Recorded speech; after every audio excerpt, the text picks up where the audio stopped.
Welcome dears. ഇന്ന് നമുക്ക് മസാല ദോശയിലേക്ക് വേണ്ട മസാല എങ്ങനെ ഉണ്ടാക്കാൻ നോക്കാം. അപ്പോൾ അതിന് വേണ്ടി ഞാനൊരു 3 ഉരുളക്കിഴങ്ങ് പുഴുങ്ങി ഉടച്ച് വെച്ചിട്ടുണ്ട്. പിന്നെ കുറച്ച് മല്ലിപ്പൊടി, ഒരു നുള്ളു ഗരം മസാല, കടുക്, ഉഴുന്ന്, കുറച്ച് മഞ്ഞൾപ്പൊടി, മുളക് പൊടി, പിന്നെ സവാള സ്ക്വയറിൽ അരിഞ്ഞിട്ട് വെച്ചിട്ടുണ്ട്. പിന്നെ കുറച്ച് പച്ചമുളക്, ഇഞ്ചി, വെളുത്തുള്ളി, കറിവേപ്പില. ഇഞ്ചി ഒരു ചെറിയ കഷ്ണം ചതച്ചതും വെളുത്തുള്ളി ഒരു 3 അല്ലി ചതച്ചതുമാണ് ഇട്ടിരിക്കുന്നത്. ഇനി നമുക്ക് എണ്ണ ചൂടാക്കി കടുക് പൊട്ടിച്ചെടുക്കാം. കടുക് പൊട്ടിയതിന് ശേഷം നമുക്ക് കുറച്ച് ഉഴുന്ന് ഇട്ട് കൊടുത്ത് അത് ഉഴുന്നൊരു ബ്രൗൺ കളർ ആവുന്നത് വരെ വെയിറ്റ് ചെയ്യാം.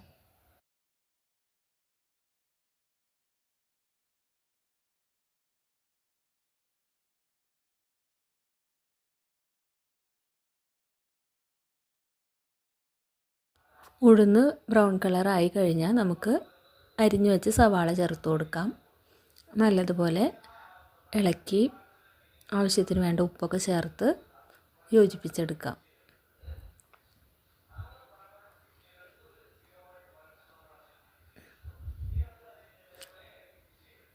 ഉപ്പൊക്കെ ചേർത്ത് സവാള വഴന്നതിന് ശേഷം നമുക്ക് ചതച്ച് വച്ചിരിക്കുന്ന ഇഞ്ചിയും വെളുത്തുള്ളിയൊക്കെ ഇട്ട് നല്ലതുപോലെ ഇളക്കി കൊടുക്കാം.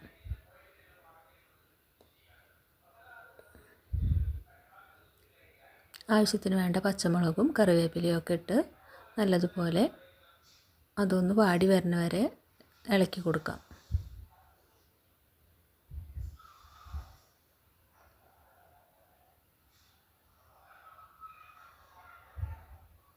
ഇനി നമുക്ക് വേണ്ടത് കുറച്ച് മല്ലിപ്പൊടി, കുറച്ച് മുളക് പൊടി, മഞ്ഞൾപ്പൊടി, ഒരു നുള്ളു ഗരം മസാല, ഇതൊക്കെയാണ്. ഇതെല്ലാം ചേർത്ത് അതൊന്ന് നല്ലതുപോലെ മൂത്ത് വരുമ്പോൾ നമുക്ക് വേവിച്ച് ഉടച്ച് വെച്ചിരിക്കുന്ന ഉരുളക്കിഴങ്ങ് ചേർത്ത് കൊടുക്കാം.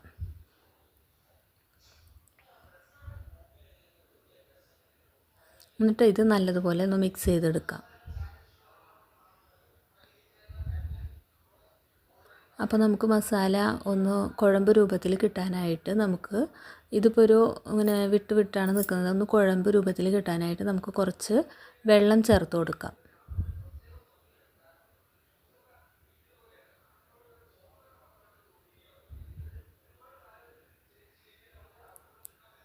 ഒരു അര ഗ്ലാസ് വെള്ളം ചേർത്താൽ മതി. പിന്നെ ആ വെള്ളം ചേർത്തതിന് ശേഷം നമുക്ക് ആവശ്യത്തിന് വേണ്ട ഉപ്പ് നോക്കി, ഉപ്പ് ഇല്ലെങ്കിൽ നമുക്ക് നമ്മുടെ ആവശ്യത്തിന് വേണ്ട ഉപ്പ് ഇട്ട് കൊടുത്ത് നല്ലതുപോലെ അത് മിക്സ് ചെയ്ത് ഒരു ജസ്റ്റ് ഒന്നത് തിളച്ച് കഴിഞ്ഞാൽ നമ്മുടെ മസാല റെഡിയായി. ഇങ്ങനെ മസാല തയ്യാറാക്കുമ്പോൾ ബീട്രൂട്ട് ഉണ്ടെങ്കിൽ ബീട്രൂട്ടൊക്കെ ചേർക്കണോണ്ട് വിരോധമില്ല, നമുക്ക് ഇഷ്ടമുള്ള തരത്തിലുണ്ടാക്കാം. ഞാനിവിടെ ഉരുളക്കിഴങ്ങ് മാത്രമേ ചേർക്കുന്നുള്ളൂ. അപ്പോൾ ദേ നമ്മുടെ മസാല നല്ല അടിപൊളിയായിട്ട് വന്നിട്ടുണ്ട്, നല്ല സ്മെല്ലും ഉണ്ട്. ഇനി നമുക്ക് ദോശ ചുട്ടെടുക്കാം. എന്നിട്ട് നമുക്ക് ആ ദോശയിൽ ഈ മസാല വെച്ച് കഴിച്ച് നോക്കാം. അങ്ങനെ നമുക്ക് വീട്ടിൽ നമ്മുടെ കുട്ടികൾക്കൊക്കെ മസാല ദോശ തയ്യാറാക്കി കൊടുക്കാം. ദോശ ഒന്ന് പാകമായി വരുമ്പോൾ നമുക്ക് നെയ്യ് ചേർത്ത് കൊടുക്കണമെങ്കിൽ നെയ്യ് ചേർത്ത് കൊടുക്കാം. ഞാനിവിടെ ഒരു സ്പൂൺ നെയ്യ് ഒഴിച്ച് കൊടുക്കുന്നുണ്ട്.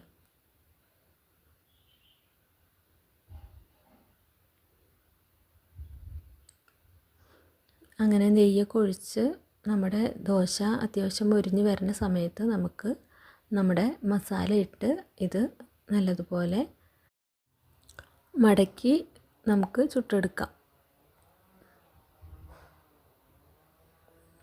അപ്പോൾ നമ്മുടെ മസാല ദോശ നമുക്ക് പുറത്ത് പോയി കഴിക്കാതെ വീട്ടിൽ തന്നെ നമുക്ക് ഇതുപോലെ തയ്യാറാക്കാം. ഇതിൻ്റെ കൂടെ ചട്നിയോ സാമ്പാറോ എന്ത് വേണമെങ്കിലും നമ്മുടെ ഇഷ്ടാനുസരണം ഉണ്ടാക്കി നമുക്ക് കഴിക്കാം.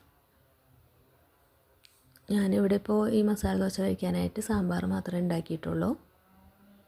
അപ്പോൾ എല്ലാവർക്കും എൻ്റെ ഈ ചാനലിൽ വരുന്ന റെസിപ്പീസ് ഇഷ്ടമായെങ്കിൽ ലൈക്ക് ചെയ്യുകയും കമൻറ്റ് ചെയ്യുകയും ഷെയർ ചെയ്യുകയും ചെയ്യണം. ഇതുവരെയും സബ്സ്ക്രൈബ് ചെയ്യാത്തവർ സബ്സ്ക്രൈബ് ചെയ്ത് കൂടെ കൂടണം.